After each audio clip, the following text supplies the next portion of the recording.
की हाल चाल है जनाब, तुसी वेखदे पे हो अपना देश पंजाब टीवी ते मैं तुहाडा मेज़बान मोहम्मद नदीम खरल।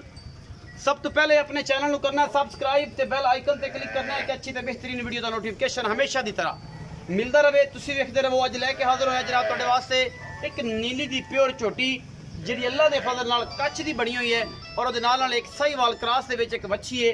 अल्लाह के फजल नाल इंशाअल्लाह वो भी एक दो दिनों की सूई। दोनों सजरा ने और दोनों ही बड़े क्वालिटी के पीस ने, बड़े ही खूबसूरत जनाब पीस ने। पहले नंबर ते असी जनाब तुहानू मझ विखावांगे, झोटी विखावांगे पहलन, उस तो बाद फिर बच्ची विखावांगे। बाकी गल्लां सारियां मालक नाल साझियां होणगियां। की हिसाब किताब है यह जनाब झोटी है। झोटी की नस्ल ज़ात तुसी आप चेक कर लेनी है। झोटी नू पुट्ठा कितना चौड़ा है और हड्डी एक के खुड्डा कितना है और जनाब मैनू हड्डियां बरीकियां प्योर नीली दी जनाब झोटी है। पहलन झोटी है, मुठ मुड़ का सोना थन और कच्छ दी बनी हुई है।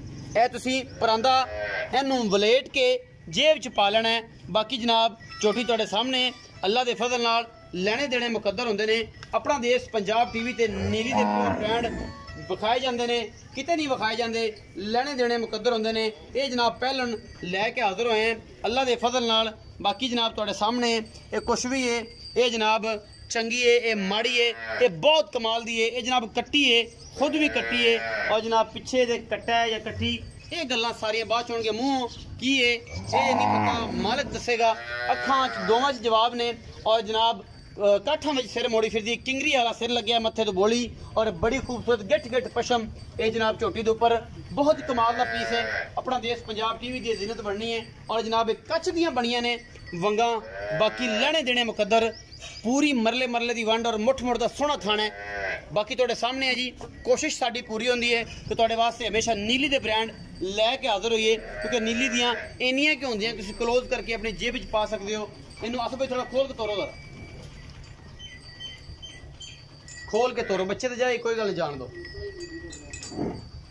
यह सारा कुछ तुहाडे सामने है जी। माशाल्लाह बड़ी खूबसूरत है, कच्छ दी बनी हुई झोटी, पिछों चौड़ी अगों नीवी और जनाब तुरदी है तो पता लगता है कि इन्हें नीली का पानी पीता है और जनाब सतलुज का पानी पी के, सतलुज बाहर का पानी पी के ये जनाब जवान हुई है। बाकी मुँह चौगी है, छिगी है, ये जनाब पूरी है।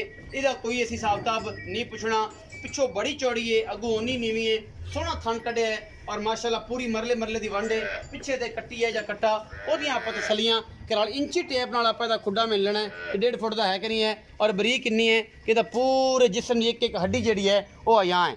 बाकी थन भी बहुत खूबसूरत और बड़ा आला माशाल्लाह चंगी है। नस्ल जातों बच्चे के निशान दी कराओ भी है सारा कुछ। यह जनाब पीछे कट्टा है जी, बड़ा खूबसूरत माली है। तुसीं वेखदे पे हो अल्लाह के फजल नाल ये सजरी सूई हुई है। बाकी जनाब भाई असफ नाल गल्लां करते हैं। असफ भाई आओ खतरे दे बारे डिटेल दो। अस्सलाम वालेकुम। वालेकुम सलाम। भाई असफ की हाल ने? अल्लाह पाक का शुक्र है, ठीक ठाक हो? असफ भाई जी झोटी दिखाई है ये किनवें सूए है, कदों सूई है, की हिसाब किताब? ये पहलन झोटी है, सूई ने तकरीबन चौथा दिन है। चौथा दिन, मुंह चार दंद है। मुंह चार दंद जैनवन जैनवन। अच्छा असफ भाई इस टाइम जो दुध बोड़ा चवाने पे हो किन्ना है? बच्चे में छड़ के 10 शेर, बच्चे ने छड़ के दोवां टाइमां 10 शेर। अच्छा मोहब्बत प्यार वाला मुल्क 2,65,000। 2,65,000 बिचू को लाड़ प्यार भी हो जाएगा? कर लांगे, हो जाएगा। जानवर नंबर 2 से जाते हैं जी। यह बच्ची है जी, सिरों को नी जस्सी दे साहीवाल दा क्रॉस है। बाकी तुहाडे सामने अल्लाह के फजल नाल ये भी मेरे ख्याल खीरी होगी या दोंदी होगी या चौंदी होगी। इनू जरा विखाना जे मूँह एदा। ये बच्ची भी माशाल्लाह बड़ी कमाल दी है, शाह काला गुल लगे हुआ है अल्लाह के फजल नाल और बड़ी कमाल दी साहीवाल दा क्रॉस है जर्सी दे विच। बाकी बरीक बरूक पूरी है। दुध ये भी इंशाल्लाह 14-15 लीटर करने वाली है। हुण ये भी सजरी सूई है, पिछे दे बच्चा है प्योर साहीवाल और एक क्रॉस ब्रीड दे विच है ये बच्ची। बाकी लेने देने मुकद्दर ने। अडर क्वालिटी बहुत खूबसूरत है, थन बड़ा खूबसूरत कढ़िया है पहलन होके माशाल्लाह मुठ मुड़ दा और बड़ी ही सऊ सील और चंगी है। ये बारे भी जानकारी लवांगे भाई असफ तो ये की हिसाब किताब है, ये की गल्लां बातां ने। असफ भाई ये बच्ची किवें है? ये बच्ची भी पहलन है। अच्छा मुंह दोन दे दंद कढ़ दी है जी। मुंह जो हुण दोन ते कढ़दी पई? हां जी। टोटल ये मतलब जवान नहीं, चौकी छिक्की दूर दी गल है, दोन हुण कढ़दी पई। पीछे बच्चा है? पीछे बच्चा है, सील साऊ है माशाल्लाह। बच्चा उत्थे खला है, एवें थल्ले बैठ जाए, एवें थल्ले बैठ जाए। किन्ने दिन दी सूई? इनू आज तीसरा दिन है। तीसरा किन्ना बोला है? बोला 2 टाइम का 10 किलो बच्चा। 10 किलो किन्ना कर जाएगी? दुध अल्लाह के हुक्म नाल पहलन हो के 14 किलो करेगी। 20 से तेने देना नहीं। अच्छा 14-15 की आराम नाल और को खुराक करेगा। हां जी। मज झोटी भी हमें करेगी? झोटी भी इंशाल्लाह कर जाएगी। जे खुराक जितन 10 12 ਦਿਨਾਂ ਦੀ ਸੂਈ ਹੋਗੀ, ਝੋਟੀ ਵੀ ਕਰ ਜਾਏਗੀ। ਅੱਛਾ, ਇਹਦਾ ਕੀ ਮੁਹੱਬਤ ਪਿਆਰ ਵਾਲਾ ਮੁੱਲ ਹੈ? ਇਹਦਾ 210 2,10,000। ਇਹਦੇ ਵਿੱਚੋਂ ਕੁਲਾੜ ਪਿਆਰ ਕਰ ਲਾਂਗੇ, ਹੋ ਜਾਏਗਾ। ਅੱਛਾ ਜੀ, ਬੱਚੇ ਦੀ ਨਿਸ਼ਾਨਦੇਹੀ ਕਰਾਓ, ਕਿਹੜਾ ਹੈ? ਉਹ ਗੋਰਾ। ਅੱਛਾ, ਗੋਰਾ ਬੱਚਾ ਜੀ, ਪਿੱਛੇ ਸਾਹੀਵਾਲ ਦਾ ਟੌਪ ਬਰੀਡਰ ਦੇ ਪਿੱਛੇ ਬੱਚਾ ਜੀ। ਇਹ ਸਾਹੀਵਾਲ ਦਾ ਬੱਚਾ ਹੈ, ਇਹਦੇ ਪਿੱਛੇ ਮਾਸ਼ਾਅੱਲਾ ਕਾਲੀਆਂ ਅੱਖਾਂ ਦਾ ਸਾਰਾ ਸੁਰਖ ਹੈ। ਇਹ ਜਿਹੜੇ ਦੋਸਤ ਇਹਨੂੰ ਰੱਖਣਾ ਚਾਹਣ ਜਨਾਬ, ਬੜਾ ਕੰਮ ਆਵੇਗਾ ਤੁਹਾਨੂੰ, ਰੇੜੀ ਵਿੱਚ ਬੜਾ ਕੰਮ ਆਏਗਾ, ਖੂਬਸੂਰਤੀ ਵਿੱਚ, ਬਰੀਡਿੰਗ 'ਚ।